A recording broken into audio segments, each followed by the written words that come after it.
반갑습니다. 내 이름은 아빠입니다. 2017년 집값으로 돌아가려면 어떻게 해야 합니까? 폭등구조의 해체입니다. 폭등을 만드는 것은 두 가지입니다. 상승한다는 기대감과 레버리지입니다.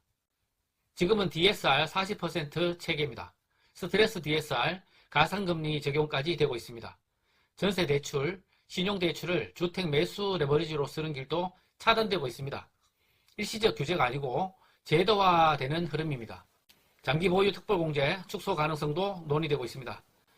이번 시기 이후에는 보유세와 다주택자 페널티가 강화될 가능성이 있어 보입니다. 대출만 조이고 금융 규제를 한다고 해서 가격 구조가 바뀌지는 않을 것입니다.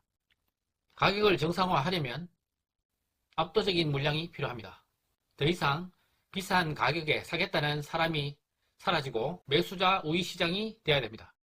다주택자 유예 종료, 이 부분은 너무 잘 아시고 이번에 5월 9일부로 종료되는 거죠. 매물이 조금 나올 겁니다. 비거주 1주택자 물량, 양도세 비과세를 받으려면 2년 실거주 요건이 있습니다. 물론 투기 지역이죠. 한시적으로 이 요건을 완화한다면 이게 혜택을 주는 거죠. 그러면 잠겨있는 똘똘한 한 채 물량은 시장에 나올 수 있습니다.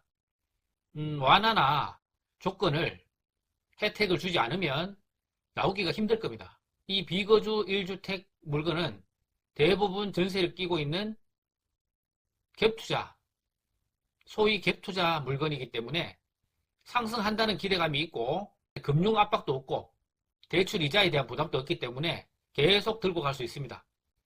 그러니까 제일 중요한 것은 양도세 비과세 혜택과 거기에 따르는 의무, 실거주 2년 그 부분에 대한 혜택과 완화를 주고 6개월 또는 3개월 단기간에 매물을 쏟아지게 만드는 그런 방법도 있을 것 같습니다. 임대사업자입니다. 합법적 임대사업자입니다. 그분들은 법을 지킨 사람들입니다. 의무 임대 기간이 있고 여러 가지 조건을 충족해야 혜택을 받습니다. 그분들에게도 한시적으로 의무 기간 일부 완화와 조건부 매도 인센티브를 준다면 물량은 나올 수 있습니다. 비거주 1주택자와 같이 전세를 끼고 보유하고 있는 물량이 많기 때문에 대출 이자에 대한 부담은 없죠. 갭투자와 마찬가지로 상승만 한다면 가지고 갈 수 있는 여력이 충분한 그런 물량들이죠. 향후 집값이 오를 보장이 없는 그런 분위기라면 그들로서도 좋은 제안일 것입니다. 그리고 반드시 고려해야 될 게 재건축, 재개발 입주권. 이 입주권들은 차후에 또 불씨가 되고 또 다른 도화선, 또 다른 투기 레버리지가 될 수 있습니다. 다 꺼졌는데 입주를 할 때쯤 되면 다시 불씨가 돼서 살아납니다. 필요하다면 이 입주권, 분양권들에 대해서도 출구 전략을 열어줘야 합니다. 이보다 더 강력한 가격 구조의 계획이 필요합니다. 신규 공급, 민간에 의한 아파트 분양은 효과가 없는 것 같습니다. 아파트 부지만큼은 공공이, LH가, SH가, GH가, 수자원 공사가 직접 시행해야 됩니다. 3기 신도시와 공공택지 물량은 약 40만 호에 달합니다. 이미 토지 보상과 사업이 진행 중입니다. 최근 대통령도 3기 신도시의 속도전을 주문했습니다. LH를 통해서 한 6만 호 직접 시행하겠다고 밝히기도 했습니다. 아직까지 입법도 안 되고 진행도 잘 안 되는 것 같습니다. 저는 이미 진행되고 있는 이 3기 신도시들 포함해서 과천, 안산, 장상, 인천 9월, 화성, 봉담, 광명, 시흥, 의왕, 군포, 화성, 진안 신도시까지 그리고 앞으로 있을 모든 신도시의 아파트 부지들은 정부가 직접 시행자로서 분양을 해야 된다고 생각합니다. 지금 구조는 이렇습니다. 공공이 토지를 수용하고 택지를 조성한 뒤에 일부 부지를 민간에 매각합니다.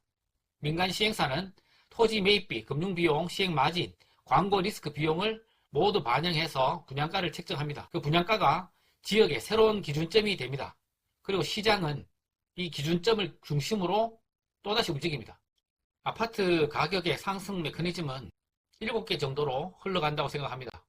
신축 분양가가 높게 책정되고 입주 시 프리미엄이 형성됩니다. 그 단지가 지역 시세 기준점이 됩니다. 인근 준신축, 인근 아파트들도 따라서 상승을 합니다.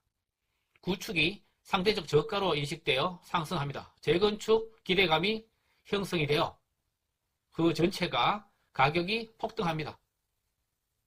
다시 신축 분양가가 상승을 합니다. 이 순환구조가 반복합니다.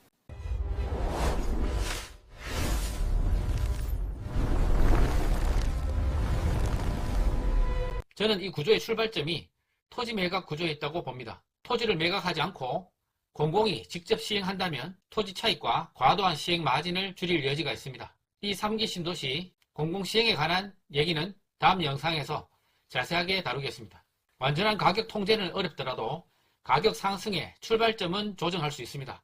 공공이 시행자로 남아서 조성 원가, 적정 이윤 구조로 공급한다면 적어도 신축 분양가가 지역 가격을 밀어올리는 출발점 역할은 완화할 수 있습니다.